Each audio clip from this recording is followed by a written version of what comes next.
आज हम लोग पढ़ेंगे मोल कॉन्सेप्ट। तो मोल कॉन्सेप्ट सबसे फर्स्ट हम लोग को पढ़ना है वो है मैटर। तो सबसे पहले हम लोग पढ़ना है मैटर क्या होता है। तो मैटर कुछ भी चीज़ होता है जो कि मास ऑक्यूपाई करता है, वॉल्यूम ऑक्यूपाई कर रहा है। मतलब कोई भी चीज़ है जो कि स्पेस घेर रहा है अपने पास में, एक तूने मेरे दिल में घेर रखा है इसी तरह। सिंपल, इसमें तीन मैटर होते हैं, सॉलिड लिक्विड गैस। पता ही इतना, इसमें ज़्यादा डिटेल में नहीं जाना हम लोग को बिल्कुल भी। इसका प्रॉपर्टी से भी कुछ देख लें। प्रॉपर्टी में है शेप, वॉल्यूम और कंप्रेसिबिलिटी। कंप्रेसिबिलिटी मतलब कि वो क्या कंप्रेस होता है या दबता है, खिंचाता है या हाँ या ना, बस यही चीज़ है कंप्रेसिबिलिटी में। शेप तो पता ही है, इसका रिजिड रहता है, लिक्विड का जिसमें डालो उसी का कारण ढल जाता है, यानी नॉन डेफिनेट। और गैस का तो बिल्कुल होता ही नहीं, उसको किसी कहीं कुछ भी कर लो उसका डेफिनेट शेप हो ही नहीं सकता। तो फिर हम लोग बात करते हैं वॉल्यूम। तो वॉल्यूम, सॉलिड का वॉल्यूम फिक्स रहता है क्योंकि वो सॉलिड रहता है। जैसे आइस को फ्रीज कर देंगे उसका वॉल्यूम फिक्स होता है, उसमें कोई चेंज हम लोग कर नहीं सकते। उसके बाद लिक्विड में तो लिक्विड का भी वॉल्यूम फिक्स रहता है। जैसे कि अगर उसको किसी कंटेनर में डाल दिए 1 लीटर कंटेनर में, इसको दूसरे कंटेनर में डाल दिए 2 लीटर का, तो उसमें एक का 2 लीटर नहीं हो जाएगा, वो एक का एक ही रहेगा। कंप्रेसिबिलिटी छोड़ो, उतना नहीं जानना। अब आते हैं क्लासिफिकेशन ऑफ मैटर। मैटर को हम लोग 2 तरह से क्लासीफाई करते हैं, एक होता है प्योर और एक होता है मिक्सचर। प्योर और मिक्सचर में प्योर समझ लो पहले, प्योर होता है element like hydrogen, helium, lithium, beryllium, boron, carbon, nitrogen, oxygen. और कंपाउंड होता है जैसे दो या दो से ज़्यादा एलिमेंट्स मिलके कोई चीज़ कोई मिक्सचर फॉर्म करो, उसको कंपाउंड बोलेंगे बस। फिर हमारा आता है मिक्सचर्स में आता है होमोजीनियस और हेट्रोजीनियस। होमोजीनियस में आता है type of mixture which has constant proportion of component through out the mixture. यानी कि हम लोग दो चीज़ों का मिक्सचर करवा रहे हैं बट डिफिनेट प्रोपोर्शन में। यानी कि 1 लीटर पानी में 1 चम्मच नींबू ही घोलना है बस। यानी कि या फिर एक गिलास पानी में एक चम्मच नमक घोलना है, इस तरह फिक्स रहेगा एकदम। फिर हमारा आता है heterogeneous. Type of mixture in which composition of compound is not equal through out the mixture.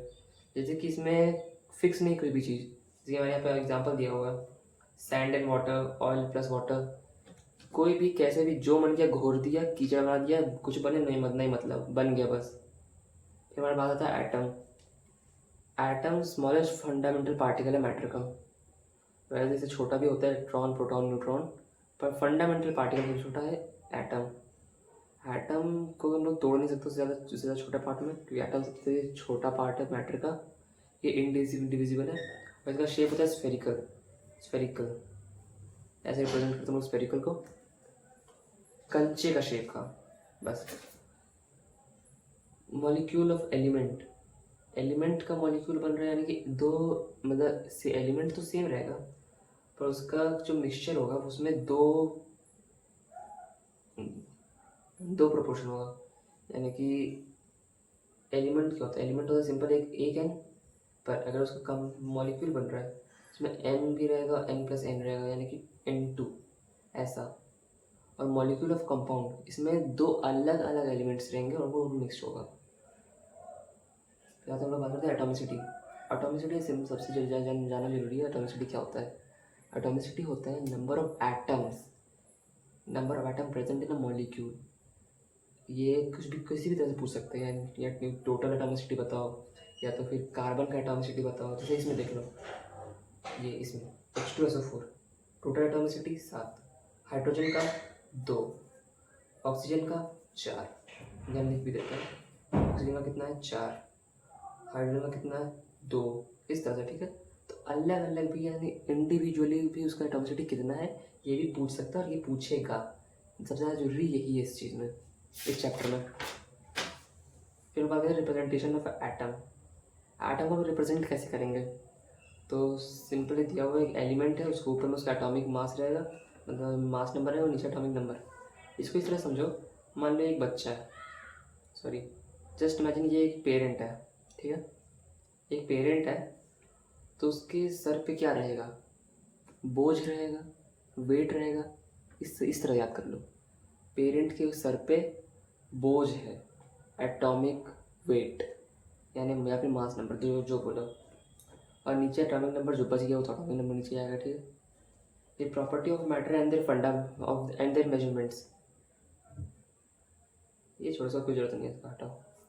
ये टेम्परेचर का यूज़ नहीं आएगा। यूनिट ऑफ वॉल्यूम, हाँ वॉल्यूम का यूज़ आएगा। इसमें 2 चीज़ बस याद रखना, ये वाला है पहला ये वाला याद रखना, ठीक है। 1 metre cube is equal to 10⁶, नहीं ये वाला नहीं, not this one, you have to remember this one only, ठीक है। 1 metre cube is equal to 1000 litres. This conversion will be asked most, सबसे ज़्यादा यही कन्वर्जन पूछा जाएगा और इसी को सवाल वही बनता है, ठीक है। और यहाँ पे कोई तो कुछ खास नहीं है, नथिंग स्पेशली, जानना जरूरी भी नहीं है, फिजिक्स का चीज़ है ये सब। फिर हम बात करते हैं साइंटिफिक नोटेशन। साइंटिफिक नोटेशन तो वैसे आई गेस पता होगा तुमको, अगर नहीं पता फिर भी बताएंगे। ये कोई बड़ा सा नंबर है, बहुत बड़ा नंबर है, ठीक है, बहुत बड़ा नंबर है, पर हमको उसको छोटे करके लिखना है ताकि हम उसको समझ भी पाएँ और पता चल जाए कि वो कितना है।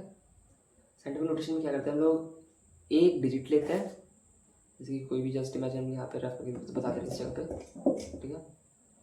We have number 23070000, okay. तो हम लोग क्या करना है, इसका हम लोग को फर्स्ट डिजिट के बाद में डेसिमल लगाना है और बाकी डिजिट को काउंट करना है, कितना है 1 2 3 4 5 6 7। तो हम ऐसे लिखेंगे 2 इंटू 2 पॉइंट, जितने भी ये फिगर वाले नंबर्स हैं जो कि नंबर है यानी कि काउंटेबल है 1 2 एक्सेप्ट ज़ीरोस।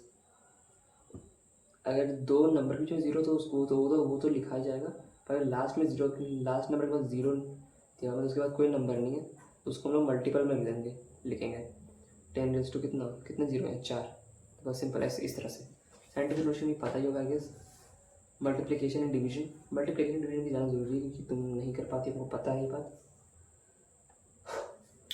मल्टीप्लिकेशन के लिए बस इन दोनों डिजिट्स का, इसका और इसका मल्टीप्लिकेशन करना है और दोनों जो 10th वाले नंबर्स हैं इनको ऐड कर देना है, यानी कि इनका होगा मल्टीप्लिकेशन और इनके पावर का होगा add. Multiplication add of power, बस ठीक, बस और कुछ नहीं। एडिशन एंड सब्ट्रैक्शन, तो एडिशन और सब्ट्रैक्शन के लिए एक चीज़ करना पड़ता है जो कि होता है हमको पावर को सेम करना पड़ता है, दोनों का हमको पावर को करना पड़ेगा सेम। हाँ, तो हम लोग को एडिशन और सब्ट्रैक्शन करने के लिए पावर को सेम करना पड़ता है। पावर को सेम करने को क्या करते हैं, 10 में सेम दोनों में 10 सेम करते हैं, यानी कि यहाँ पे भी 10 को सेम करना होगा, यहाँ पे 10 को सेम करना पड़ेगा। इसलिए क्या करेंगे हम लोग, यहाँ पे डिवाइड कर दो उसको, तो 10 ऐड हो जाएगा, ठीक है, सिंपल। यानी कि समझे नहीं तुम, पर समझो जरा, एक बात हो समझो, ठीक है।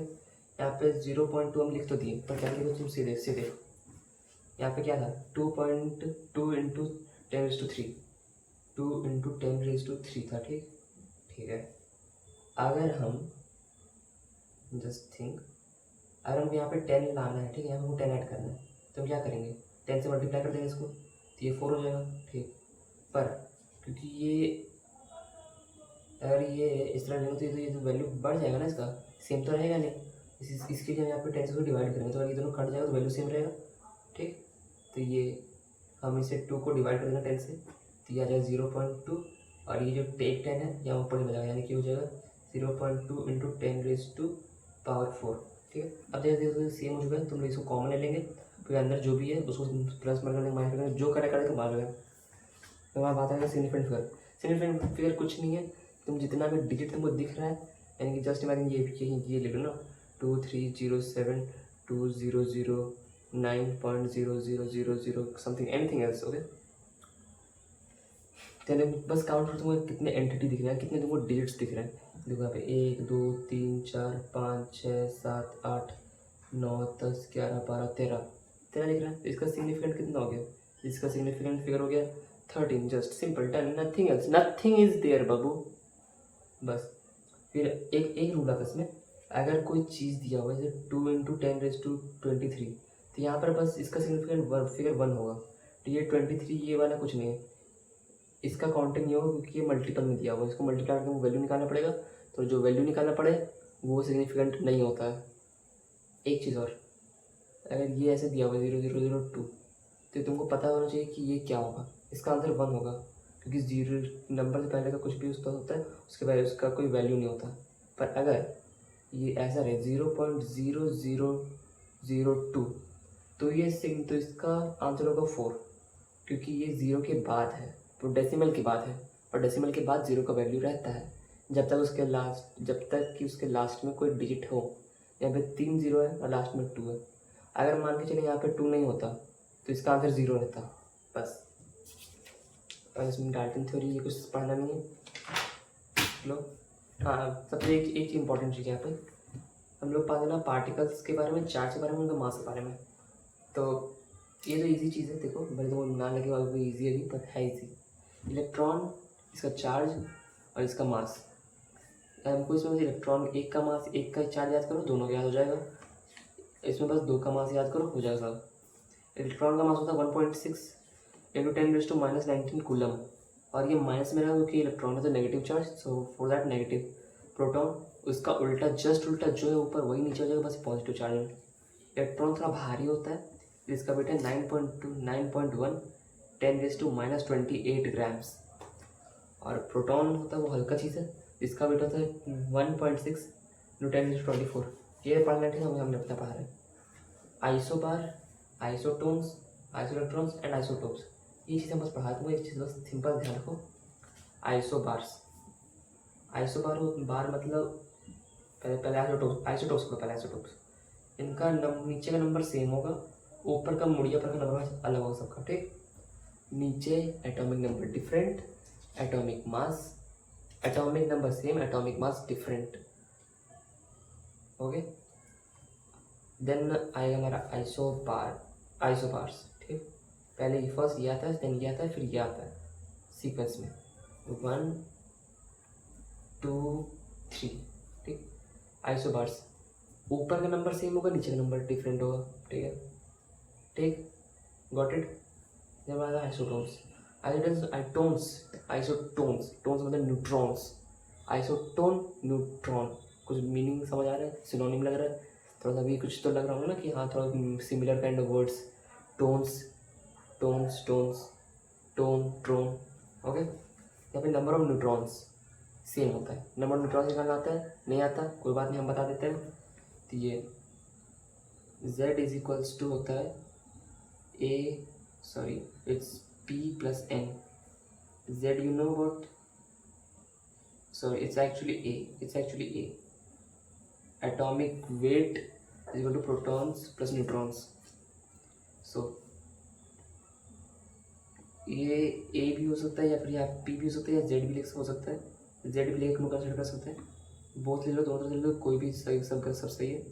तो न्यूट्रॉन नंबर निकालना है, तो A - Z कर दो, हमारा नंबर न्यूट्रॉन निकल जाएगा। ऐसे हम करके चेक कर सकती है कौन सा पेयर न्यूट्रॉन आइसोटोन्स है। एंड आइसोइलेक्ट्रॉन्स मतलब कहते हैं कि नंबर ऑफ इलेक्ट्रॉन्स सेम होगा। इसके लिए एक कंडीशन जरूरी है कि अगर दोनों एलिमेंट नहीं हो सकता, दोनों अगर एलिमेंट है तो वो आइसोइलेक्ट्रॉन हो ही नहीं सकता।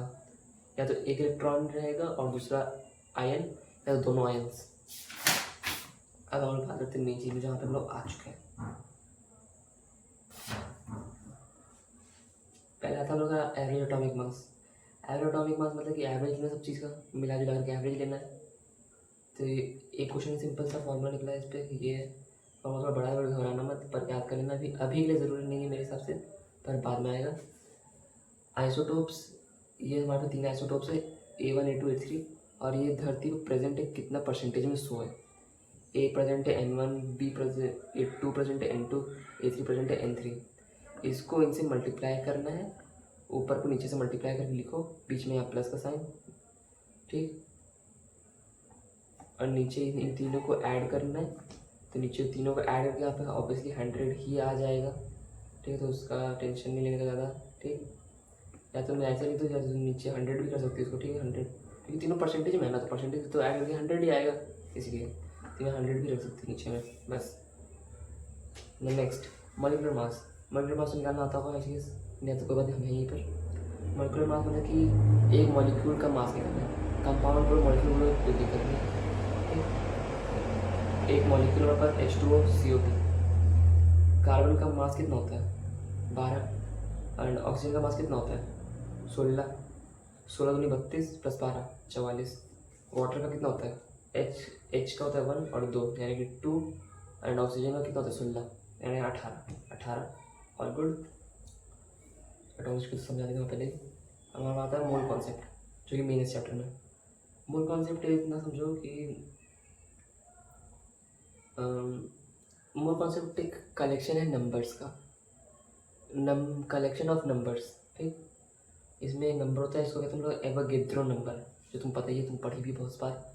उसको हम एन से रिप्रेजेंट कर रहे हैं इस चैप्टर में, हर बार जहाँ पे भी एन दिखे यानी कि एवोगेड्रो नंबर है, एवोगेड्रो नंबर।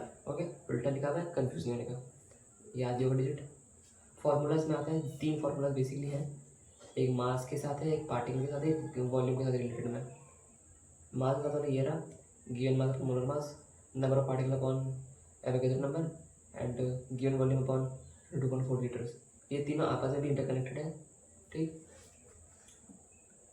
अब यहाँ पे हम लोग एक सिंपल सा ये है, ट्रिक बोल दो उसको, या फिर ब्रिज बोल लो, लिंक बोल लो, जो भी मन बोला चाहो।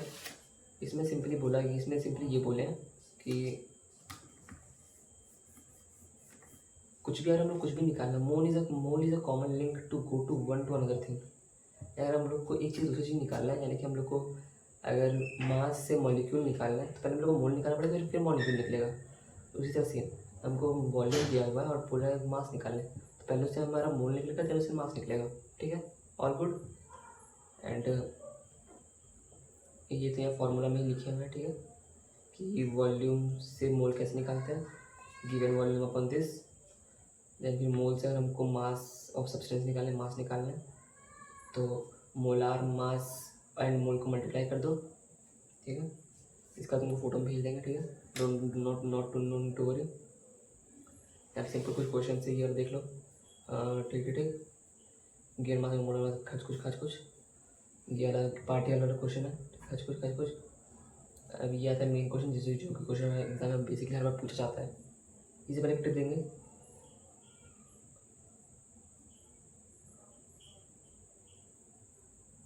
यही वाला टिप है इसमें, ठीक है, ये टिप है इसमें, और नथिंग डिफरेंट। ये हम लोग कुछ भी चीज़ निकालना, तो लोग सबसे पहले मोल निकालना पड़ेगा। इसमें यही बोलता है, मास दे करके बोलेगा वॉल्यूम निकालो, या फिर सबसे फेवरेट क्वेश्चन, मास दे करके या वॉल्यूम दे करके नंबर ऑफ एटम्स निकालो। ये इसलिए थोड़ा डिफिकल्ट हो जाता है, क्योंकि हम लोग को पार्टिकल निकालना पड़ता है, पार्टिकल से नंबर ऑफ एटम्स निकालना पड़ता है, इसलिए थोड़ा डिफिकल्ट होता है। डिफिकल्ट पर है कुछ नहीं, बस मल्टीप्लाई करना और करते जाना, कुछ नहीं। हमारा आता है calculate the number of molecule present in 80 grams of CO2। तो सबसे पहले इसको मोल निकालेंगे, क्या स्टेप देखो। सबसे पहले से निकालेंगे मोल, CO2 का कितना मोल प्रेजेंट है, फिर मोल निकालने के बाद हम मोल निकालेंगे, फिर मोल से हम लोग जाएंगे मॉलिक्यूल पे, मॉलिक्यूल से मॉलिक्यूल पे जाने के लिए क्या करते हैं, एवोगेड्रो नंबर से मल्टीप्लाई। ये तुम यहाँ ऐसे समझो, ये मोल है और ये है एवोगेड्रो नंबर, और वो नंबर ऑफ पार्टिकल निकालना है, तो ये वहाँ जाएगा, क्या होगा, मल्टीप्लाई में चला जाएगा, ठीक है, नंबर ऑफ पार्टिकल मिल जाएगा। उससे सेम यहाँ पर देखो, number of particle equal to Avogadro number into mole, ये आ गया हमारा आंसर है बेसिकली। तो ये calculate the number of atom present in H2SO4, और ये तो एटॉमिसिटी का सवाल है, पता ही होगा, 2 1 4 7 हो गया। Some more questions here for you. Calculate the number of atoms present in 88 grams of CO2. It's actually 88, so don't worry. I upload a PDF of this, so nothing to worry. इसमें भी step देखो, पहले क्या पड़ा है। मास हम लोग को गिवन है, मास गिवन है हम लोग को, मास से मोल निकालेंगे, मोल से नंबर ऑफ मॉलिक्यूल निकालेंगे, नंबर ऑफ मॉलिक्यूल से हम लोग इसका एटॉमिसिटी निकालेंगे, इसका एटॉमिसिटी, फिर मॉलिक्यूल से नंबर ऑफ एटम्स निकालेंगे। कैसे निकालेंगे, नंबर ऑफ मॉलिक्यूल्स में मल्टीप्लाई करेंगे एटॉमिसिटी, ठीक। और उसी तरह हम लोग को नंबर ऑफ एटम्स से मॉलिक्यूल निकालना होता है, तो क्या करते हैं, तो हम लोग करते हैं डिवाइड अपॉन एटॉमिसिटी, ओके। तो सिंपल देख लो, हम लोग यहाँ पे मोल निकाल लिया, ये मोल निकाल लिया हमारा, कैसे निकला, मास वाला फार्मूला से, फिर नंबर ऑफ मॉलिक्यूल्स निकाल लिया, ठीक, मोल से मल्टीप्लाई करके एवोगेड्रो नंबर से मल्टीप्लाई निकल गया, atomicity of CO2 is 3। Then हमारा number of atoms, total number of atoms कितना है, 3। नंबर ऑफ मॉलिक्यूल एटॉमिसिटी कर देंगे, तो हमारा एवोगेड्रो ये नंबर ऑफ मॉलिक्यूल जाता है, इसको एटॉमिसिटी से मल्टीप्लाई हुआ, आ गया हमारा टोटल नंबर ऑफ एटम्स, ठीक। इसको तुमको बार बार साइंटिफिक नोटेशन में बदलने की जरूरत नहीं है, उतना मत करो हर बार। हम तो बोलेंगे कि यहाँ पे इस बार इस पॉइंट के बाद ना, इस पॉइंट के बाद मल्टीप्लाई करके इस पर मत जाओ, ठीक है। यहाँ तुम डायरेक्ट इसको इसी तरह ऐसे ही वैल्यू उठा लो और इस वैल्यू को पुट कर दो यहाँ पर, इस जगह पे तो मल्टीप्लाई कर दीजिए पर तुमको दिखाने के लिए, जैसे हर बार ऐसा मत करना। क्या बात है, यहाँ ये question, calculate the number of item present in 44.8 litre of NH4OH। Volume दिया हुआ है गैस का, तो गैस वाला फॉर्मूला आएंगे यहाँ पर, given gas upon 22.4 litres formula है। कुछ भी ज़्यादा या हार्ड नहीं हो रहा है, ठीक है, बस थोड़ा ध्यान कर फोकस करो और समझो, लंबा वीडियो नहीं होगा बिल्कुल भी। ये हो गया, ये volume, given volume upon 22.4 litres, standard volume वाला। टू मोल निकल गया, 2 मोल हमारा आ गया मोल। तो मोल निकालने के बाद हम लोग क्या करते हैं, मोल निकालने के बाद हम लोग क्या करते हैं, हम लोग बोला एटम्स निकालने, तो मोल निकालने के बाद हम लोग सबसे पहले निकालेंगे मॉलिक्यूल्स, नंबर ऑफ मॉलिक्यूल्स हमें निकालना है। नंबर ऑफ मॉलिक्यूल्स के लिए क्या करते हैं, मोल्स इंटू एवोगैड्रो नंबर, भूलो मत कुछ भी, एवोगैड्रो नंबर से निकाल, एवोगैड्रो नंबर से मल्टीप्लाई कर दिए मोल को, तो नंबर ऑफ मॉलिक्यूल्स आ गए यहाँ पर। यहाँ पे उसी तरह सेम, फिर यहाँ पर एटॉमिसिटी ऑफ NH4OH, एटॉमिसिटी कैसे निकलेगा, टोटल नंबर ऑफ एटम्स कितना, देखो n का 1 4 1 1, बस 1 4 5 6 7 7 है किसकी atomicity, atomicity of this whole का एटॉमिसिटी 7 है। फिर नंबर ऑफ एटम्स निकाल, number of atoms, number of atoms मतलब कि formula atomicity into number of molecules, ये आ गया हमारा आंसर। इसको देखो कभी कभी ऐसा भी करता है कि यहाँ पे एवोगैड्रो नंबर का वैल्यू पुट नहीं करेगा, NH करके छोड़ देगा। और कभी MCQ में ऐसा है ना कि ये यहाँ पे देखो इस पॉइंट पे क्या करता है, ऐसे लिख देते हैं 2Na, इसका मतलब भी सेम है, इसने बस Na का वैल्यू पुट नहीं किया यहाँ पे, ठीक। हाँ देन ये वाला क्वेश्चन फेवरेट आ गया ना, calculate the mass of this 5 metre cube of NH3। ये वॉल्यूम दिया हुआ है ना, this is a volume, you know metre cube है, तो मीटर क्यूब क्या होता है, वॉल्यूम की यूनिट है ना, है ना, क्रिस्टल क्लियर, ठीक। आउटवर्ड्स नो, पहले वॉल्यूम को मीटर क्यूब से लीटर में कन्वर्ट करना है, you know the relation, 1 metre cube equal to 1000 litres, ऐसे बोलते उसको 1000 लीटर्स, ठीक। 5 metre cube equal to 5000 litres, moles निकालना है। मोल्स देखो ये बड़ा डिजिट है ना, तो इसको पूरा काट कुट तो होगा नहीं, इसको ऐसे ही छोड़ दो, क्योंकि हम लोग को इसके बाद और भी तो काट कुट करना होगा, इसीलिए इसको ऐसे छोड़ दो अभी बस। तो ये हमारा ये वो गिवन वॉल्यूम अपन स्टैंडर्ड वॉल्यूम से मल्टीप्लाई कर दिए, मोल निकल गया हमारा, ये आ गया मोल। फिर atomic mass of NH3,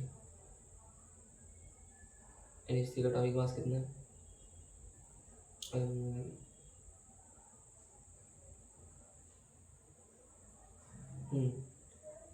nitrogen का कितना होता है 14 इंटू 1, हाइड्रोजन का कितना होता है 1, यानी 1 2 3 यानी 17 है इसका एटॉमिक मास। इसी ध्यान, इसमें हम लोग को नंबर ऑफ एटम्स नहीं पूछा है, हम लोग यहाँ पूछा है मास, मास पूछा है मास, इस पर ध्यान दो, हम लोग को पूछा गया मास, ठीक है। तो इसके लिए हम लोग पहले एटॉमिक मास निकालना पड़ेगा ना मॉलिक्यूल का, तो जाकर हमारा मास निकलेगा टोटल कितना गिवन मास है, तो मोल, ये फॉर्मूला लिखे mole is equal to given mass upon molar mass. हम लोग को निकालना क्या, गिवन मास निकालना है, तो मोलर मास से मल्टीप्लाई कर देंगे मोल को, तो वहाँ निकल जाएगा गिवन मास। ये हमने किया है यहाँ पर पे मोल को इधर पुट किया, जो भी 5/4 -4 एम से 17 मोलर मास को मल्टीप्लाई किया, काट उड़ के 0.75 आया, मल्टीप्लाई करो इसको, आंसर आया कितना 1350 ग्राम, ये given mass, that's it. Is this hard, बताओ इज दिस हार्ड, नहीं ना, होना भी नहीं चाहिए, लगना भी नहीं चाहिए बिल्कुल, ये तुम्हारा काम करनी है।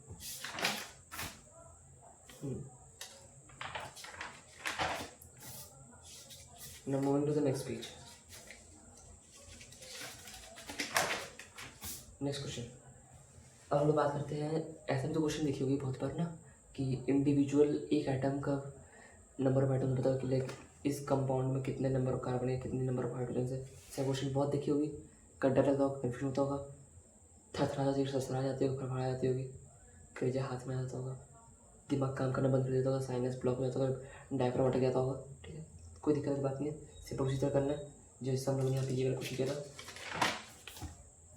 मेरा क्वेश्चन पहले हम मोल निकालते हैं, फिर नंबर ऑफ मॉलिक्यूल्स निकालते हैं, फिर एटॉमिसिटी निकालते हैं, फिर एटॉमिसिटी निकाल के नंबर ऑफ एटम्स के लिए मॉलिक्यूल से एटॉमिसिटी को मल्टीप्लाई कर देते हैं। ठीक, डन डन। फिर मोलार मास, दिस ये हमारा मोलार मास ऑलरेडी गिवन है, इनको निकालना पड़ेगा क्योंकि हम लोग को बोला calculate the number of carbon atom present in sample. 50 नहीं, it's 56 actually, 56 gram of C2H4। Formula लगाएंगे given mass upon molar mass, 2 mole आया हमारा आंसर। फिर नंबर ऑफ मॉलिक्यूल्स की तरफ जाएंगे, नंबर ऑफ मॉलिक्यूल्स ये आगे एन से मोल को मल्टीप्लाई करो। ठीक, फिर उसके बाद हम लोग को करना है एटॉमिसिटी निकालना होता है। तो क्योंकि हम लोग यहाँ पूछा है calculate the number of carbon item, see the keyword carbon atom. ठीक, तो हम लोग देखना है कि इस कंपाउंड में कार्बन का एटॉमिसिटी कितना है।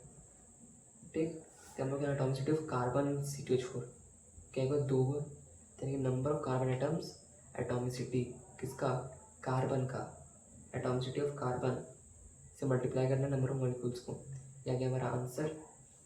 then here also the same thing, calculate the number of carbon atom in 72.2 liter of this compound। हो गया, वॉल्यूम वो गिवन है, स्टैंडर्ड वॉल्यूम से मल्टीप्लाई करो, मोल निकालो, 3 मोल आ गया हमारा answer. The number of molecules equal to mole into Na। Okay, we all know this, इतना बार देख चुकी, पढ़ चुकी, दिमाग में धंस चुका होगा, नहीं धंसा तो बुद्धू हो आप। ये आ गया हमारा आंसर, मोल से लोग मल्टीप्लाई करो, ये रहा हमारा। इसके बाद मल्टीप्लाई मत करो, बार बोले तुमको। ठीक, एटॉमिसिटी निकाले, कार्बन का एटॉमिसिटी कितना है, 6। तो एटॉमिसिटी से मॉलिक्यूल, नंबर ऑफ मॉलिक्यूल्स को मल्टीप्लाई करो, जो कि नंबर ऑफ मॉलिक्यूल्स ये रहा हमारा। इससे हमारा आ गया नंबर ऑफ एटम्स, इससे हमारा number of atoms of carbon in this compound. तो हमारा एक चीज़ आता है वेपर डेंसिटी। ये टॉपिक हमको थोड़ा सा पढ़ना नहीं है, बिल्कुल भी कद्दू टॉपिक है, कद्दू लल्लू टॉपिक एकदम। वेपर डेंसिटी यानी कि molar mass of given gas upon 2। अगर बोला नहीं कि किसके रेफरेंस में निकालना है तो बाई 2 कर दो। अगर बोला है कि किसी गैस के रेफरेंस में निकालना है, लाइक मान लो बोला है कि ऑक्सीजन गैस के रेफरेंस में निकालना है, तब थोड़ा सा नीचे गिवन गैस नीचे रहेगा रेफरेंस वाले गैस का मास, और ऊपर रहेगा गिवन गैस का मास। टेक एग्जांपल, इस क्वेश्चन में बोला है vapour density of carbon dioxide with respect, बोला है क्या यहाँ पे, नहीं बोला है विथ रिस्पेक्ट, यार विथ रेफरेंस वाला वर्ड यहाँ नहीं है। तो वेपर डेंसिटी ऑफ कार्बन निकालने के लिए हम ये फॉर्मूला यूज़ करेंगे। ठीक है, ये वाला बाई 2 वाला। ठीक, ये मैंने निकाला है, यहाँ पे आ गया वेपर डेंसिटी 22, जैसे हम ये लिखे हैं, if it is said that with reference to any gas then. तो अगर ऐसा बात है तो वेपर डेंसिटी का फॉर्मूला होगा molar mass of given gas upon molar mass of gas in reference. Question पढ़ता तो समझाएगा। Calculate vapour density of carbon dioxide with respect to oxygen, यानी कार्बन डाइऑक्साइड का वेपर डेंसिटी निकालना है। वेपर डेंसिटी हम लोग निकालना है इसका, इसके रेफरेंस में, इसके रेफरेंस में निकालना है, ऑक्सीजन के रेफरेंस में निकालना है डेंसिटी इसका।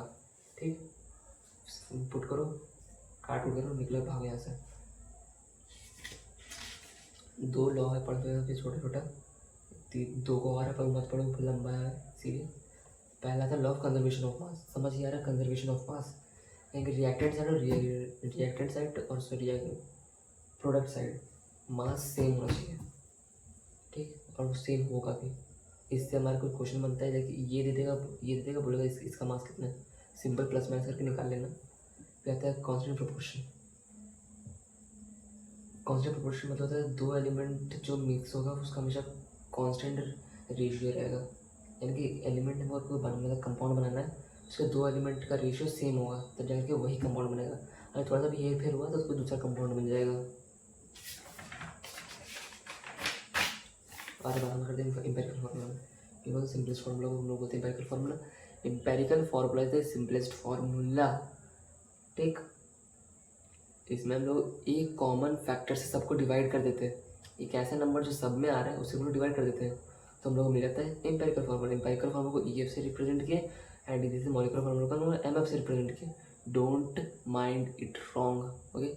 M F molecular formula, nothing else, okay. So here it is given. हाँ, तो जैसे हम बताया कि ये कॉमन नंबर से इसको डिवाइड कर देना पड़ता है, तब जाकर हमको एम्पेरिकल फार्मूला मिलता है। एम्पेरिकल फार्मूला ये वो कॉमन नंबर निकालने के लिए फार्मूला है, molar mass molecular mass of this upon molecular mass of empirical formula, ठीक है। ये हमारा एक फार्मूला डिराइव हो गया यहाँ से हमारे पास, ठीक।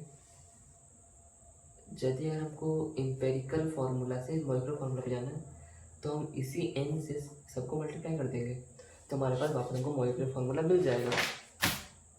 ये रहा तुम्हारा कल वाला क्वेश्चन जो तुम पूछी थी हमसे, ठीक। एक चीज़ का ध्यान रखना इसमें, ऊपर तुमको मोलार वेट दिया हुआ रहेगा, ठीक। ऐसा टेबल तुमको बना हुआ नहीं मिलेगा जनरली, तो खुद से बनाना पड़ेगा। ये एलिमेंट्स लिखना एक रो में, उसके बाद एक रो में सबका एटॉमिक मास लिख देना और फिर सबका परसेंटेज प्रोपोर्शन, ठीक। ये सब जोड़ जाकर हमारा 100% आएगा। फिर ये करो, इसको इससे डिवाइड कर दो, जो कि हमारा आंसर है ये रहा।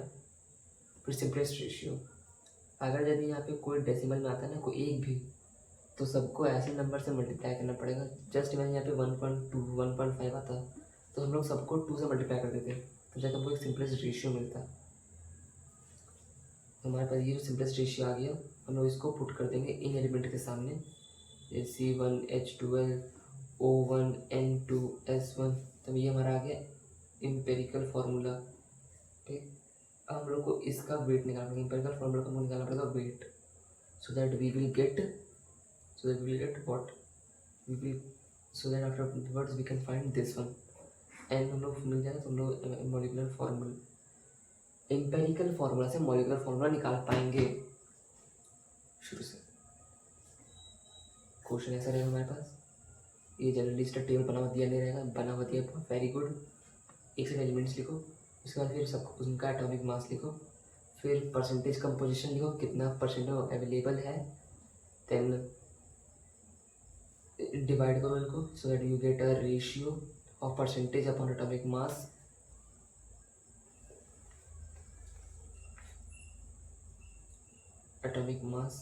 Then you get this one, then simplest ratio बनाओ। तो अगर यहाँ पे कोई डेसिमल में आता ना, तो हम लोग यहीं से कोई नंबर ऐसे उठाते, डेसिमल में आता तो हम लोग उसको सबको ऐसे नंबर से मल्टीप्लाई करते जिससे कि वो एक होल नंबर बन जाता, क्योंकि एलिमेंट तो डेसिमल में तो रहेगा नहीं। क्या ऐसा होता है कि बोला जाएगा कि आधा कार्बन लिया और ढाई ऑक्सीजन ले लिया, एलिमेंट बन गया, नहीं होता ना ऐसा, होल नंबर बनेगा कोई भी चीज़। तो हमारा सिंपलेस्ट रेशियो बन गया, इनको इनके सामने पुट करो, ये हमारा आ गया एम्पेरिकल फार्मूला, ये वाला एम्पेरिकल फार्मूला। तो यहाँ पर आता है एम्पेरिकल मास, एम्पेरिकल फार्मूला का मास, जो कि हमको सबको पुट करके ही निकालना पड़ेगा। तो देखो, क्योंकि हमारे यहाँ पे सब सिंपलेस्ट रेशियो आ गया, इसलिए यहाँ 100% आ रहा है। बट अगर यदि हम यहाँ किसी को मल्टीप्लाई कर देते ना, तो यहाँ 100 में आ रहा है, यहाँ पर समथिंग एल्स आता, ठीक। फिर हमको निकालना पड़ेगा एन के लिए क्या फॉर्मूला पता थे, molecular formula upon empirical molecular mass upon empirical मास, ठीक। ये हमारा ये रहा, इसका आंसर आ रहा है 4, 400 में 100 गया तो 4 ही आएगा। फिर ये इनको मल्टीप्लाई कर दो, मॉलिक्यूलर फार्मूला को एम्पेरिकल फार्मूला इंटू 4 से,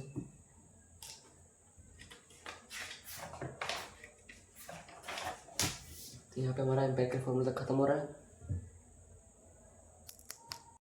सो यहाँ तो हमारा हो गया। अब लोग बात करेंगे इस पर, केमिकल इक्वेशन को बैलेंस कैसे करते हैं। तो तुम्हारा सबसे मेन प्रॉब्लम इसी बात है, तो इसको सबसे ईजी ट्रिक बताएंगे, थोड़ा 2 मिनट या 3 मिनट लगेगा इसमें, बता देते हैं फट से। देखो, तो मैं ये हमारा इक्वेशन है जो कि हमारा बैलेंस नहीं है अभी, P4O2 P4O10, ठीक है। हमें क्या करना है, इस सबके नीचे अपना ABC लिख दो, ठीक। कंपाउंड है, क्या है, एलिमेंट है, कुछ है, उससे उन्हें नहीं मतलब, उनके नीचे तुम ABC लिख दो, ठीक है। फिर तुमको एक टेबल बनाना सिंपल, जैसे यहाँ पे बनाया तो टेबल नहीं बनाया, तो फिर से दोबारा सॉल्व करो तुम्हारे लिए इसको।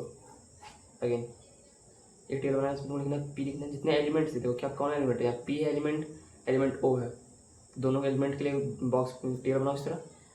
अब तुमको यहाँ रिलेशन बिल्ड करना है, ठीक। इसको तुमने A लिखा, मतलब तुमको रिलेशन बिल्ड करना है रिएक्टेंट साइड और प्रोडक्ट साइड का, ठीक। यहाँ पे एक एलिमेंट है तो यहाँ पे ईजी हो जाएगा, यहाँ पे 2 एलिमेंट है, इसमें मज़ा आएगा, ठीक। तो पहले हम रिलेशन बिल्ड करते हैं। तो यहाँ पे क्या है, ए लिखा हुआ है, सॉरी पी कितना है, ए में पी कितना है, 4 है, दिख रहा है। 4a विल राइट है 4a this side and equals to, मैंने इस साइड का बोलना है। यहाँ पे p कितना है, 4, यानी ये भी हो गया 4c, ये हो गया 4c। Done done. हेयर फिर हमको o के लिए लिखना है, तो o कितना है, 2, 2 into B, 2b equals to, यहाँ पे o कितना है, 10, then c is equal to 10c। Okay, पहले तो काट कर लो, कितना आ रहा है, ये a इक्वल टू सी आ गया सिंपलेस्ट, ये b इक्वल टू 5c आ गया। ओके, ये आ गया b इक्वल टू 5c, ठीक है। अब यहाँ से हमको एक ऐसा चीज़ वैल्यू को चुन, मतलब ऐसा एलिमेंट को चुनना है जैसे कि अलजेब्रा यानी a b c में से जो दोनों में कॉमन आ रहा हूँ, जिसका वैल्यू लेने पे हम लोग को सारा रिलेशन बिल्ड हो जाए, ठीक। यहाँ पे कॉमन क्या है, दोनों में कॉमन क्या है, c कॉमन है, तो हम लोग यहाँ पे c का वैल्यू पुट करेंगे। Let c is equals to 1, c 1 हुआ, तो इस इक्वेशन से यहाँ पे हम लोग देख सकते हैं c a is equal to c, तो a भी हमारा हो जाएगा c के बराबर यानी कि 1, ठीक। अब इस वैल्यू में भी हम लोग c का b निकालने के लिए c का वैल्यू पुट करेंगे, यानी कि b is equal to 5 into C, C कितना है, 5 इंटू 1, यानी कि b हो गया हमारा 5। Okay, well now it's all done. हमको जहाँ जहाँ हमने a लिखा था, b लिखा था, c लिखा था, सामने जो वैल्यू आ रहा है उसको लिख देना है। जैसे हमारा एक a लिखा हमने यहाँ पे, तो a के सामने क्या आ रहा है, 1, 1 यहाँ 1, देन c के सामने क्या आ रहा है, 1, 1, 1, फिर हमारे यहाँ पे b के सामने क्या आ रहा है, 5, 5, 5, ऑल सेट। इसको एक बार लिखा था ये वाला सेम चीज़, write here a b c and d। Well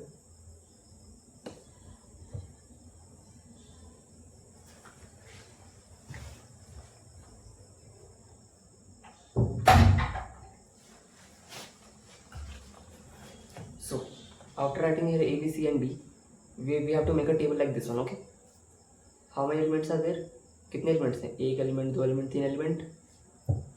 एक साइड का काउंट करो, पता चलेगा कौन कौन से एलिमेंट है, क्योंकि कुछ नया तो बनेगा नहीं, जो है यहीं से बनेगा। तो यहाँ पर 3 एलिमेंट है, k है, b है, o है, 3 बॉक्स बनाएंगे, k का, b का एंड o का, बस सिंपल खत्म। यहाँ पे हमारे पास k a is equals to, ये उसमें देखो k का है, यहाँ पर है कितना है, 2 है, यानी कि 2c, k का खत्म हो गया। अब b पे देखो, b कितना है, 2b, यानी कि 2b is equals to, b यहाँ कितना है, कहाँ है b, ये रहा b, कितना है, 1 है, यानी कि 1d। o देखो कितना है, 3b इज इक्वल्स टू, यहाँ को कितना है, 1c, ऑल सेट। यहाँ पे कॉमन देखो, क्या कुछ कॉमन आ रहा है इसमें, AC BD BC, कुछ कॉमन नहीं आ रहा, कुछ नहीं आ रहा। यहाँ किसी एक का वैल्यू पुट कर दो तो हम लोग को मिल जाएगा वैसे भी। लेट्स इमेजिन हम लोग C का वैल्यू पुट कर देते, ठीक है। Let C is equals to 1, C 1 आ गया हमारा। तो जब C 1 है तो A का वैल्यू कितना हो जाएगा, यानी कि हम लोग C ऐसे ले लें, a/2 इक्वल्स टू C, ठीक। C हो जाएगा हाफ ऑफ A,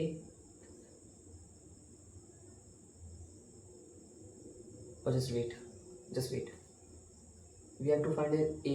तो A कितना है, A है C का ट्वाइस, C का दूना है A, तो A हो जाएगा 2 इंटू C, यानी कि 2, A मिल गया, B A मिल गया, C मिल गया। अब B के लिए देखो, B के लिए क्या करना पड़ेगा हमको, यहाँ पे इसका रिलेशन बिल्ड करना पड़ेगा B के स्टैंड पे। हम लोग यहाँ को B को इधर रखना पड़ेगा सिंगल में 1 में, और वजह से रखना पड़ेगा इसको C और 3 को रखना पड़ेगा इसके नीचे 3, ठीक। तो यहाँ पे हमें देखने मिल रहा है B कितना है, B is equals to 1/3। Okay, B का भी मिल गया। D में क्या है, इसमें भी उसी टाइप रिलेशन है, ये 2 ट्वाइस में यहाँ पे है, और इसको तो 1 मिलाना है, इसको तो 1 मिलाना पड़ेगा इस साइड वाले को, जो कि हमारे पास नोन है। तो यहाँ b इधर एंड ये d/2, ठीक। तो हमारा d का वैल्यू भी कितना आ जाएगा, d का वैल्यू भी जाएगा हमारे यहाँ पे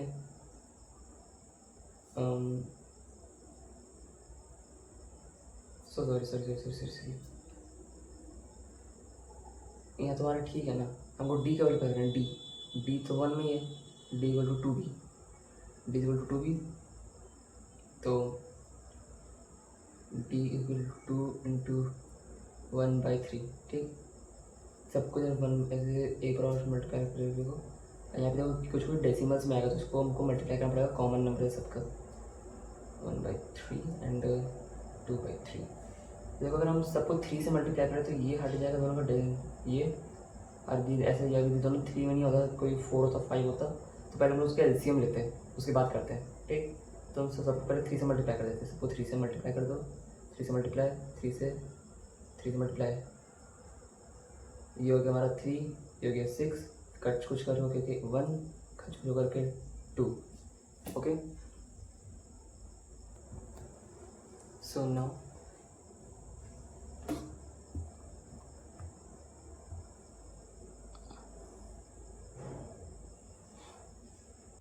सर एक बार तीसरा नंबर वाला क्वेश्चन देख लेते हैं, ठीक है। इसमें कुछ नहीं करना, ये A B C and D simple, ठीक है। 4 सारी ये भी हो गया, बॉक्स में आपका क्या एलिमेंट है, 1 एलिमेंट, 2 एलिमेंट, 3 एलिमेंट, 4 नहीं, H तो ये है, 1 2 3 4 एलिमेंट, ठीक। 4 एलिमेंट है, कौन कौन सा, एल्यूमिनियम है, ऑक्सीजन है, हाइड्रोजन है एंड Br है, थोड़ा बड़ा बना लो उसके, ठीक है। Aluminium, oxygen, hydrogen and Br, done.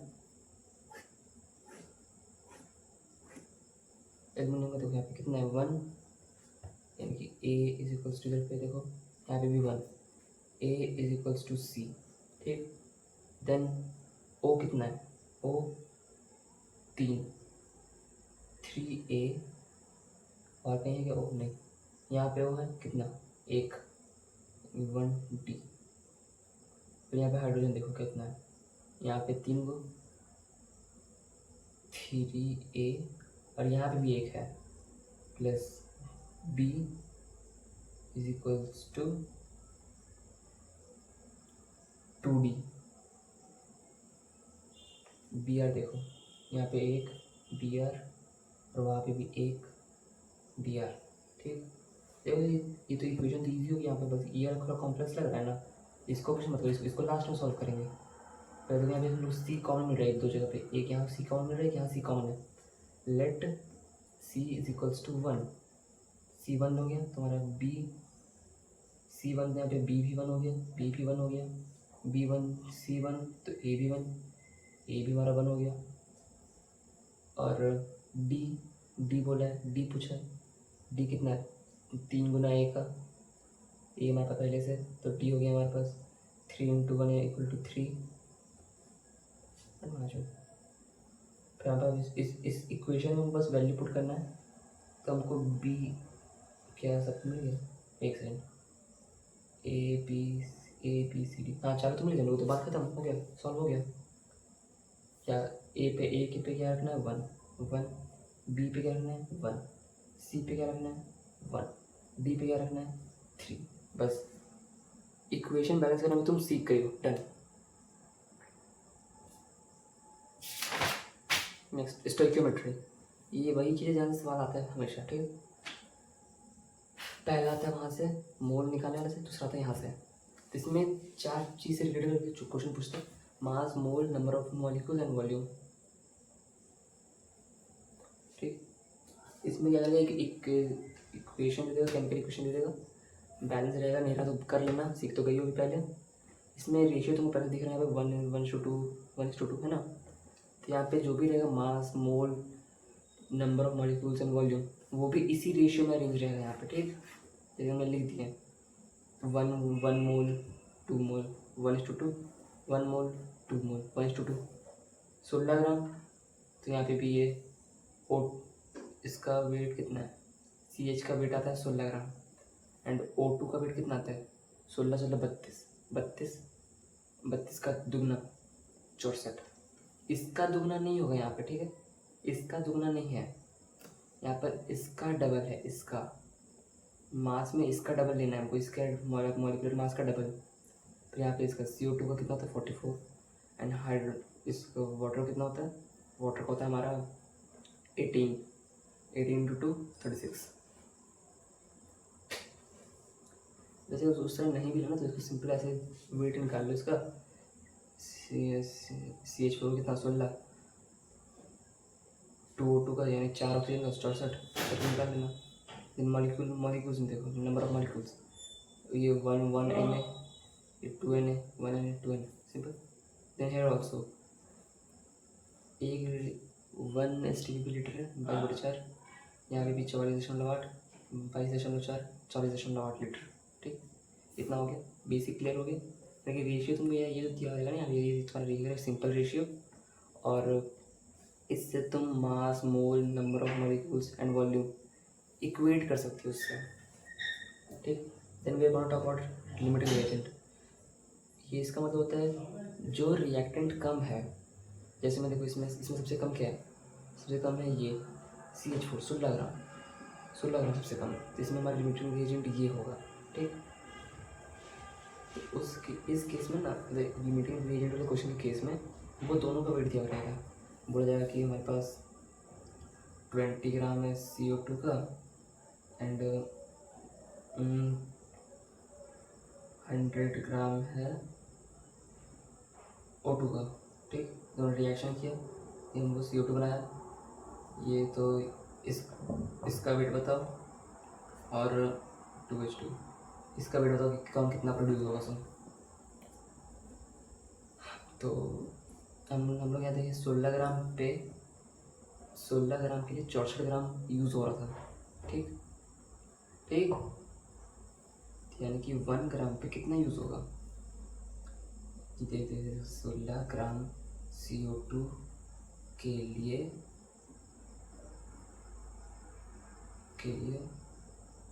Oxygen required equals to 64 grams, okay, यानी कि 1 ग्राम CO2 के लिए oxygen required is equal to 64/16, ठीक। हम लोग इसके यहाँ ये जो दिया मल्टीपल इसको पुट करो, therefore 20 ग्राम CO2 के लिए रिक्वायर्ड इज इक्वल टू 64/16 गुना 20, काट कर करो आ जाएगा आंसर, ये 4 बार में गया, ये 5 बार में गया, 4 × 6 = 64, 16 × 6 = 64, 4 बार में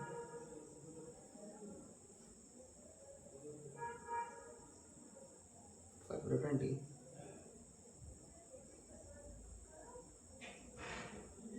सॉरी मेरा 16 आएगा नहीं, 16 × 16 16 65 जो 65 कितना होता है 16 × 5 80 ग्राम, 80 ग्राम हमारे यहाँ पे यूज़ होगा ऑक्सीजन, तो हमारा 100 में से सिर्फ 80 ग्राम होगा हमारी यूज, ठीक। इस तरह क्वेश्चन बनता है, ठीक। इसका वैल्यू दे सकता है, नहीं दे सकता, बोलेगा इस हिसाब से मुझे बताओ CO2 कितना प्रोड्यूस हुआ, वाटर कितना प्रोड्यूस हुआ, ये पूछ रहेगा इस तरह में, ठीक है। एक क्वेश्चन मान चलो कर ही लेते हैं ये भी, चलो अब बताते हैं CO2 कितना प्रोड्यूस हुआ।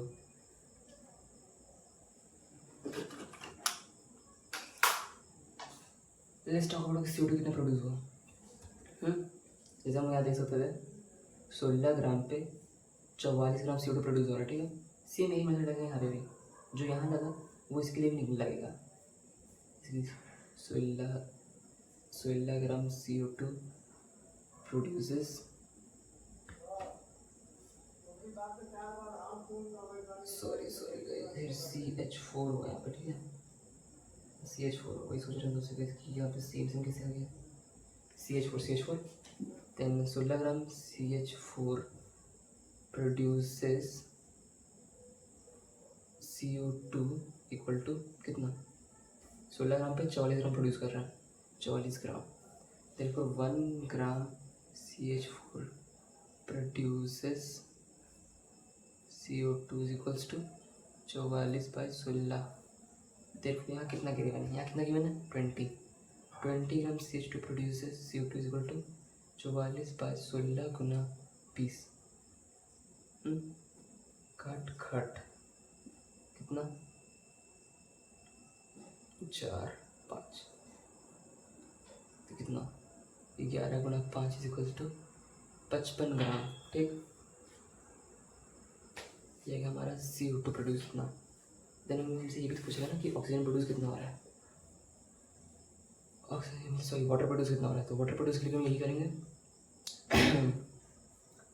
16 gram CH4 produces H2O is equals to कितना 36 gram. Okay, so 1 gram CH4 produces H2O is equals to 36/16। तो then 20 grams of CH4 produces water is equal to 36/16 into 20, 4/5 also go into and 113. So it is also it's like 13 12 6.5 6.5 into 5 इसको निकालना जो आएगा। ठीक है, 5 25 दो हाथ में 36 32 इतना ग्राम आएगा हमारा ये। ठीक है, समझ गए, कोई दिक्कत नहीं बिल्कुल होना भी नहीं चाहिए। बस ये वाला रिलेशन सबके साथ बिल्ड कर लेना। ठीक है, मास में दिया तो ये रिलेशन बिल्ड करना, मोल में दिया तो ये रिलेशन से पता ही चल ही जाएगा। ठीक, बस एक क्वेश्चन मोल भी करवा देते हैं। चलो ठीक है, एक क्वेश्चन मोल भी करवा देते हैं। चलो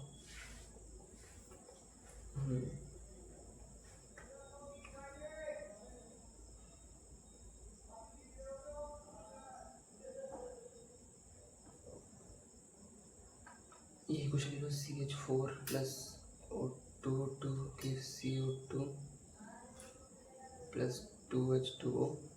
ठीक, I just leave it here. Let's come to an NCERT question. एक NCERT क्वेश्चन करते पहले किस चीज़ की, कौन सी चीज़ का, स्टोकियोमेट्री क्वेश्चन क्लियर है हमारा।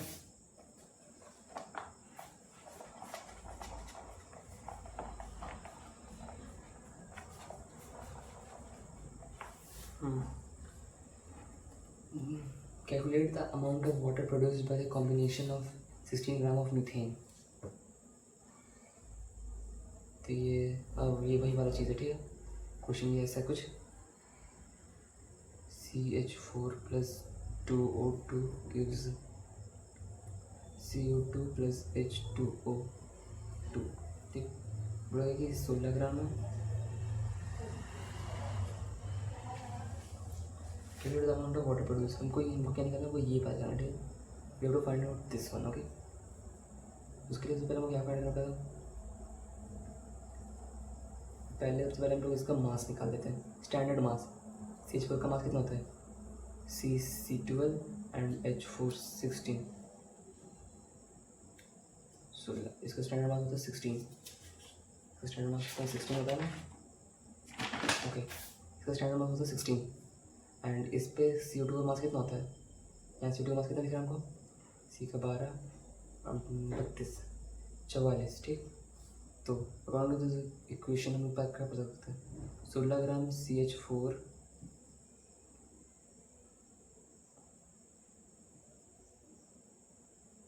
और ये क्वेश्चन अभी हम लोग किए जस्ट ना, ये भी हम लोग जस्ट किए हैं, ये हम लोग किए भी just. Okay, so don't waste time that on.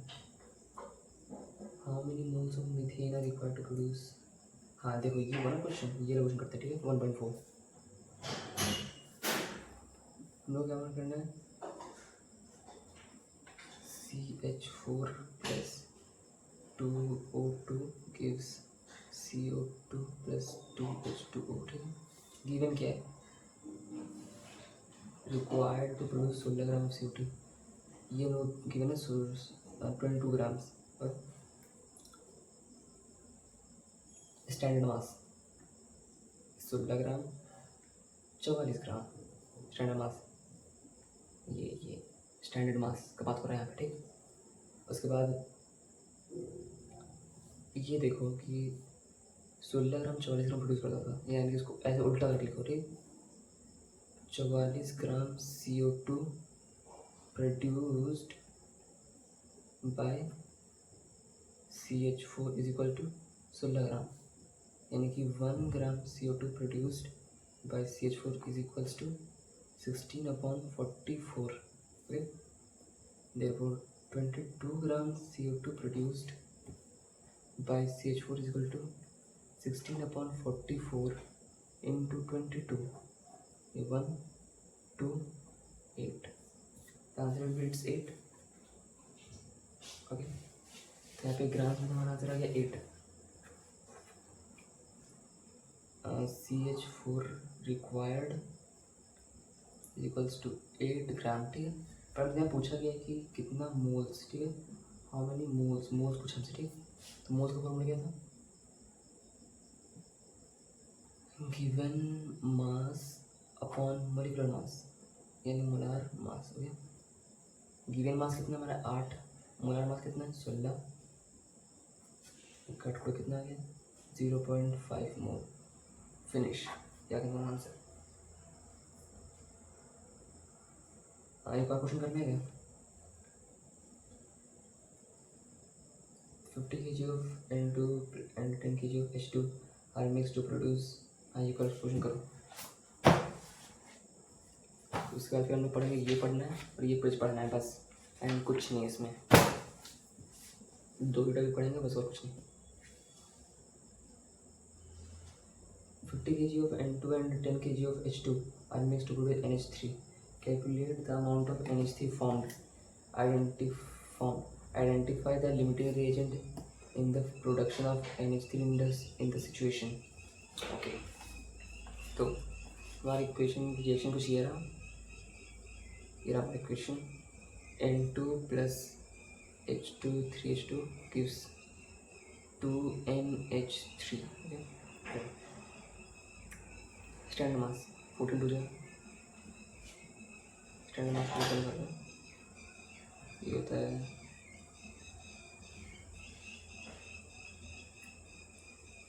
28 gram, H2 6 gram, NH3 14 plus 3 17 दूनी 34 ग्राम। Okay done. क्योंकि यहाँ कुछ केजी दिया था तो हमको सब कुछ पहले ग्राम में कन्वर्ट करना पड़ेगा। N2 given equals to 50 kg की 50,000 grams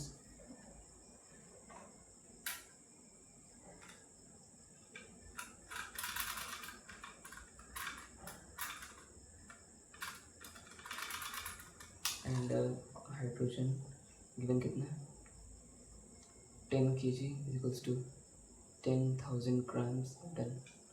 सब चीज़ें हमारे यहाँ पे ग्राम्स में ग्राम है। Limiting the unit in the production of NH3 in this situation.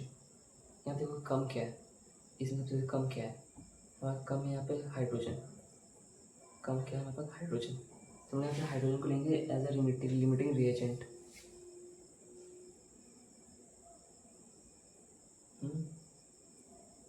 1:3 के रेशियो में है यहाँ पे। अगर हम लोग यहाँ पर मान लो ऐसा, अगर हम लोग नाइट्रोजन 1 लेते हैं तो हम लोग को 3 हाइड्रोजन लेना पड़ेगा। वही चीज़ यहाँ पे जो कि हम बताया गया। सो हमारे पास H2 है कम, हमारे पास कम क्या है, हमारे पास कम है H2। हम लोग इसको पूरा यूज़ करेंगे, हाइड्रोजन को लोग पूरा यूज़ करेंगे, ठीक है।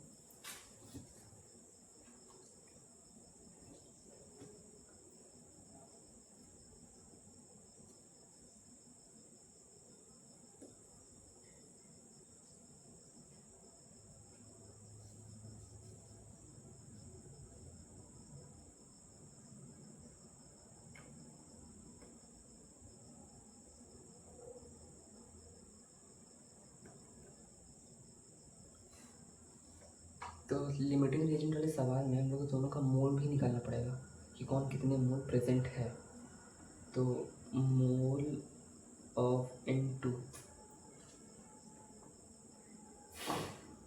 का मोल कितना है 50,000/28।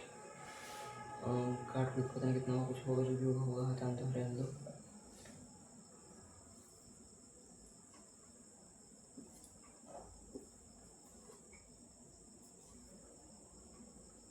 And moles of H2 is equals to 10,000/1।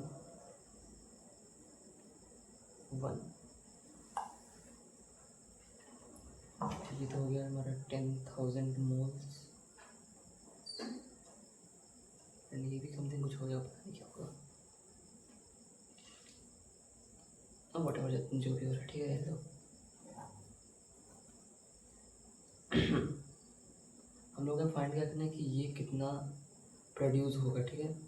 पहले हम लोग बताना है लिमिटिंग रीजन पता लगाना हम लोग को, ठीक है। लिमिटिंग रीजन है कौन सा, एंड दूसरा NH3 प्रोड्यूस्ड, ठीक है।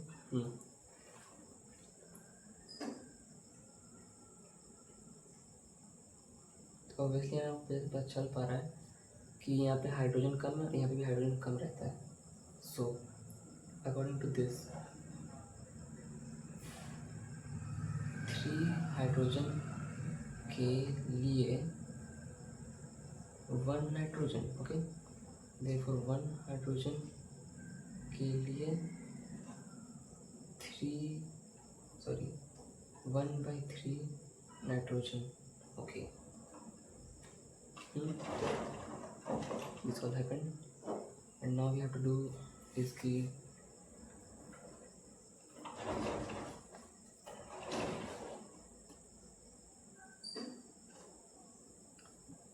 इसमें इंक्लूड करके ये निकालना है 10,000 ग्राम्स हाइड्रोजन के लिए 1/3 into 10,000 N2,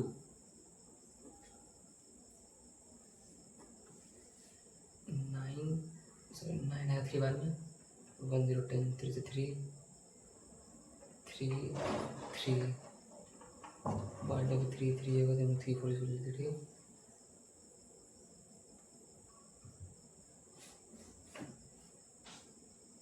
तो लिमिटिंग रीएजेंट हमारा यहाँ पर है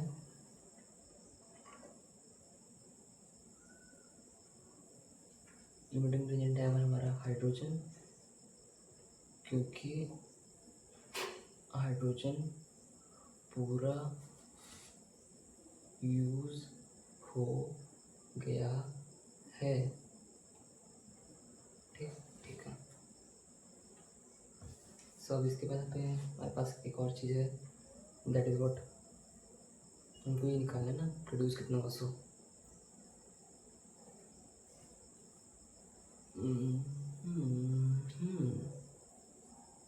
हम लोग बेसिकली इससे लेंगे, ठीक है। कैलकुलेशन इजी पड़ेगा हम लोग को हाइड्रोजन से। इससे हम लोग नाइट्रोजन से हम लोग कैलकुलेट नहीं करेंगे, हाइड्रोजन से कैलकुलेट करेंगे, क्योंकि हम यार 10 के मल्टीपल में, तो हमारे निकालना इजी पड़ जाएगा। ये 6 gram of H2 gives 34 gram of NH3, okay. 1 gram of H2 gives 34/6 grams NH3. Therefore 10,000 grams gives 34/6 into 10,000। ये 2 बार में 10,000 तो ये 5,000 आ गया, 1 2 3 4,000, एंड ये आ गया 2,500, and here we go।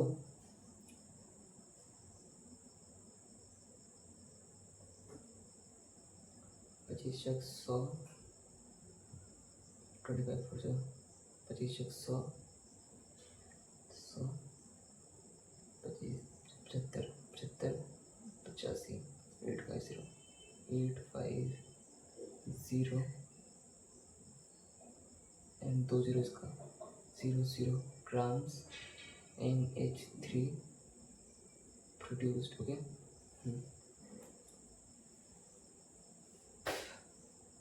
एक चीज़ और कर लेते हैं बेटा, moles of NH3 produced is equals to given mass upon molar mass.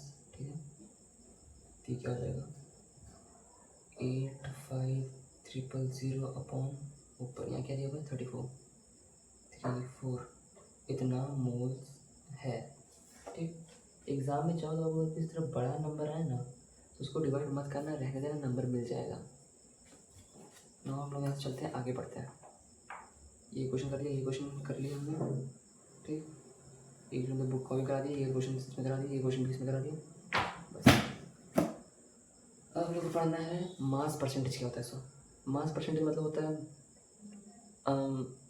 इसको हम लोग पढ़ते हैं सॉल्यूशंस के लिए, 1 2 3 और ये 4, ये 4 चीज़ें की होता है सॉल्यूशंस के लिए। ठीक, सॉल्यूशन मतलब लिक्विड वाला सॉल्यूशन, वो वाला। इनका फॉर्मूला तुम बस पढ़ लो, मास परसेंटेज ऑफ सब्सटेंस ए। ठीक, सब्सटेंस ऑफ सॉल्यूट यानी जिसका तुम निकालने बोला उसको ऊपर रखना, एंड मास ऑफ सॉल्यूशन यानी टोटल मास सॉल्यूट का भी एंड सॉल्वेंट का भी। इस क्वेश्चन में दिया हुआ देखो यहाँ पे, solution is prepared by adding 2 grams of solution A to 18 grams of water. यहाँ पे टोटल मास कितना है, टोटल मास 2 + 18 यानी कि 20, एंड सॉल्यूट कितना है, सॉल्यूट कितना है, सब्सटेंस ए कितना है 2 grams यानी 2 × 100, क्योंकि परसेंटेज बोला है तो परसेंटेज में मल्टीप्लाई 100 करना होता है हमेशा, तो आएगा में 10%। फॉर्मूला क्या निकल गया था हमारे यहाँ से, फॉर्मूला था हमारे निकल गया से मास परसेंट का मास ऑफ सॉल्यूट। ठीक है, यहाँ पे आएगा mass of solute plus mass of solvent into 100। Okay, good. Now we will talk about the next formula. ये हमारा नेक्स्ट फॉर्मूला होता है मोल फ्रैक्शन। जिस तरह हम लोग यहाँ पे मास के साथ किया ना, उस तरह हमें यहाँ पे मोल के साथ करना है। देखो हम तुमको यहाँ बताएं, मास of solute, mass of solute, mole of solvent, mole of solute, mass of solute plus mass of solvent, mole of solute plus mole of solvent. Same है, सेम है ना, हाँ या ना, गुड। मोल फ्रैक्शन फॉर्मूला हमारे यहाँ पे, mole of solute upon mole of solute plus mole of solvent, बस 2 फॉर्मूला हो गया यहाँ पे हमारा। ठीक है, फिर हमारे पास आता है मोलैरिटी। सेम चीज़ है, बस यहाँ पे क्या होता है, सॉल्यूट है वो मास में रहेगा, सॉरी इसका मोल रहेगा, और लीटर, और सॉल्यूशन रहेगा वो लीटर में रहेगा। यानी कि एक चीज़ यहाँ पे हमारा रहेगा मोल्स में, सॉल्यूट का मोल लेना है, moles of solute, and volume का, सॉल्यूशन का वॉल्यूम लेना है। समझ आ गया? क्वेश्चन देखिए, समझ आ रहा है, पता चल जाएगा। Calculate the molarity of NaOH in the solution prepared by dissolving its 4 gram in enough water to form 250 ml of the solution। 250 ml है सॉल्यूशन का। ठीक है, मास ऑफ सॉल्यूट कितना दिया गया 4 ग्राम पर। फॉर्मूला क्या है, मोलैरिटी का फॉर्मूला क्या हमारे यहाँ पे, mole of solute is equal to volume of solution. ठीक। तो हमको यहाँ पे क्या, हमको यहाँ पे तो मास में दे रखा है, तो मास का पहले निकालना पड़ेगा। क्या मास का पहले हम लोग को मोल निकालना पड़ेगा। NaOH, NaOH, NaOH, Na का क्या है, NaOH, इसका एटॉमिक मास कितना होता है, इसका एटॉमिक मास होता है 40, sorry molar mass is equals to 40। Okay, and हमको गिवन कितना है, गिवन हमको 4 ग्राम। ठीक, तो हमारा मोल निकल के आ गया कितना, गिवन 4, टोटल 40, यानी कि 1/10 यानी कि 0.1 मोल। ठीक, एंड सॉल्यूशन तो हमको गिवन है 250 ml, पर सॉल्यूशन हमेशा लीटर में है। ठीक है, ऑलवेज इन लीटर। तो मोल अपॉन वॉल्यूम 0.1 एंड ये है 250 ml, इसको कन्वर्ट करो लीटर में, 0.250 लीटर्स। ओके, ये हो जाएगा हमारा मोलैरिटी। सॉल्वर कितना आ रहा है, खचम खचम कर दो, इसको आ गया 0.4। ये हमारा मोलैरिटी इक्वल्स टू 0.4 m। इसका कोई यूनिट नहीं है, यूनिटलेस। ठीक, तो हमारा मोलैरिटी इज इक्वल्स टू 0.4। ठीक है, 3 फॉर्मूला डन हो गया। एक लास्ट है छोटा सा, यहाँ पे हम लोगों ने क्या, यहाँ पे हम लोग वॉल्यूम लिया सॉल्यूशन का, यहाँ पे इसमें हमको लेना है मास, लेना है सॉल्वेंट का, इसमें हमको लेना है मास, लेना है सॉल्वेंट का, जिसमें उसको घोलेंगे, यानी कि घोरना नहीं है अभी हम लोग को, नमक और चीनी को अलग, सॉरी नमक और पानी को हम लोग अलग अलग रखना है। ठीक, नमक है कम है सॉल्यूट, पानी ज़्यादा है सॉल्वेंट। ठीक, तो अकॉर्डिंग टू दिस अभी हम सॉल्वेंट इनको केजी, पानी को हम लोग को केजीज में लेना है, और वैसे तो ऑलरेडी गिवन रहेगा, तो हम लोग को डरना नहीं है बिल्कुल। इसमें फॉर्मूला देखो पहले, इसको तो बोलते हैं मोलैलिटी, तो तोतला है मोलैलिटी,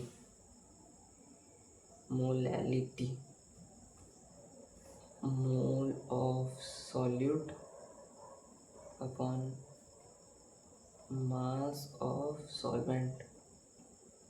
तो ध्यान रखना, ठीक है, इसमें सॉल्वेंट है, इसमें सॉल्यूशन, ये हमारा रहेगा केजी में हमेशा। ठीक, ये वाला क्वेश्चन देखो, यहाँ पे हम लोग कर सकते जाएगा,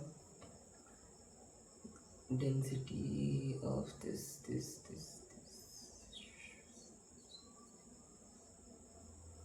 the density of 3m solution. छोड़ो वो क्वेश्चन हटाओ, हम देते क्वेश्चन। ठीक,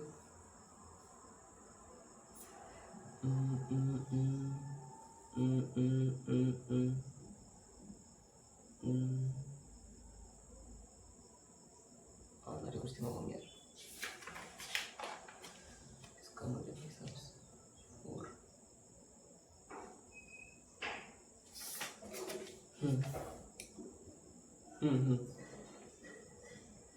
सो क्वेश्चन हमारा इस प्रकार से,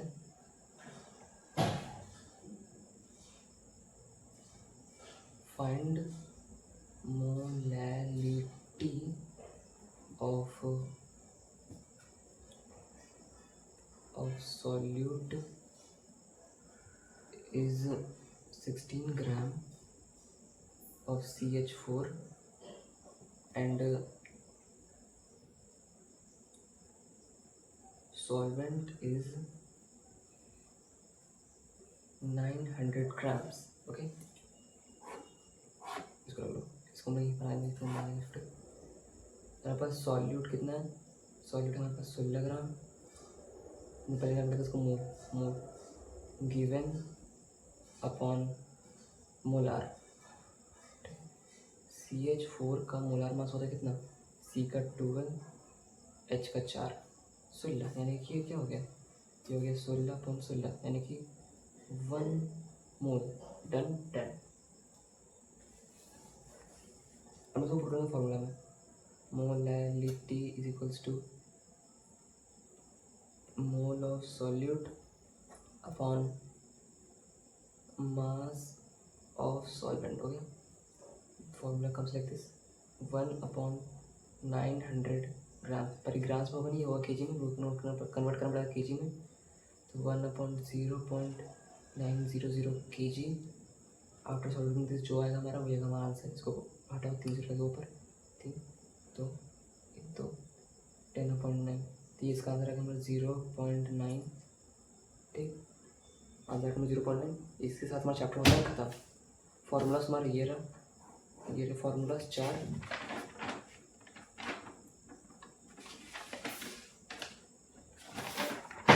फार्मूलाज, उसके बाद